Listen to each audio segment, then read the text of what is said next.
বন্ধুরা আবার চলে এসেছি রাঙামাটি কিচেনে তোমাদের জন্য নতুন রেসিপি নিয়ে নবরত্ন। তো চলো দেখে নিই তার জন্য কি কি নিয়েছি। আলু আর নিয়ে নিয়েছি ক্যাপসিকাম, পেঁপে, বিনস, গাজর, টমেটো। আর মশলা নিয়ে নিয়েছি আমি চার মগজ বাটা, আদা কাঁচা লঙ্কা বাটা, সর্ষে বাটা, পোস্ত বাটা। প্রথমে আমি আলু, পেঁপে, গাজর একসঙ্গে ভেজে নেব। এর মধ্যে দিয়ে দেবো আমি সামান্য লবণ, দিয়ে আমি ভেজে নেব।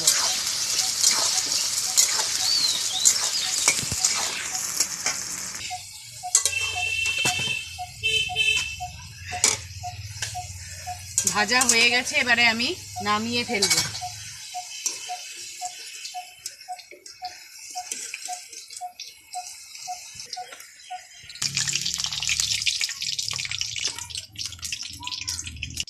এবারে আমি ভেজে নেব বিনস আর ক্যাপসিকাম। এর মধ্যেও দিয়ে দেবো আমি সামান্য লবণ,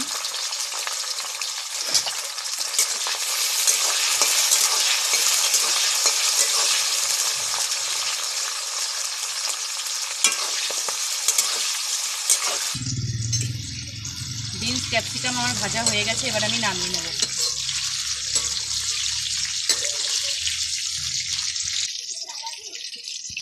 আদা কাঁচা লঙ্কা জিরে বাটা ফোড়ন দেবো।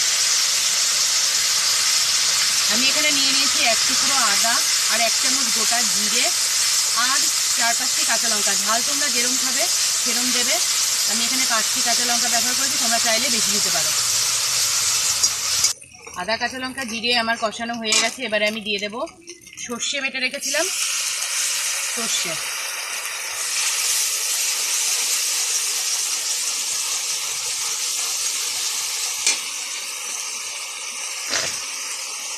এবারে দিয়ে দেবো পোস্ত বাটা,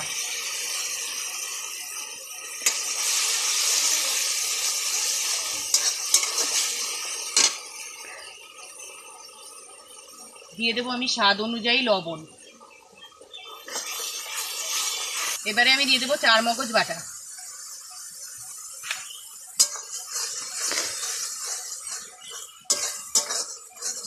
সামান্য কষিয়ে নেব।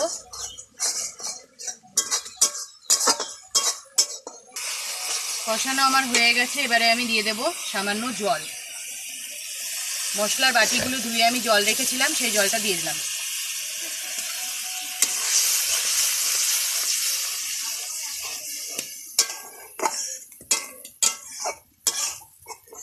ঝোলটা সামান্য ফুটে আসলে তারপরে আমি সবজিগুলো দিয়ে দেব।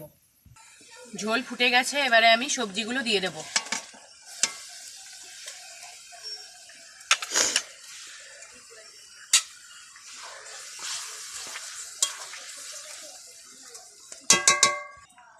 এবারে আমি 5 মিনিট ঢাকা দিয়ে রেখে দেবো, যতক্ষণ আলু আর পেঁপে সেদ্ধ না হয়। আচ্ছা, এবারে আমি দেখে নেব আলু পেঁপে গলেছে নাকি।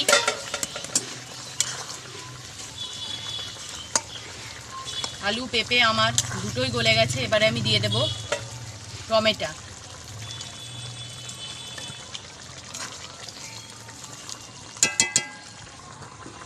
আর 2 মিনিট ঢাকা দিয়ে রেখে দেবো, তারপরে আমি নামিয়ে নেব।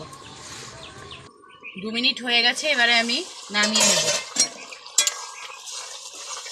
এই দেখো বন্ধুরা, আমার নবরত্ন একদম রেডি, এবারে আমি নামিয়ে নেব।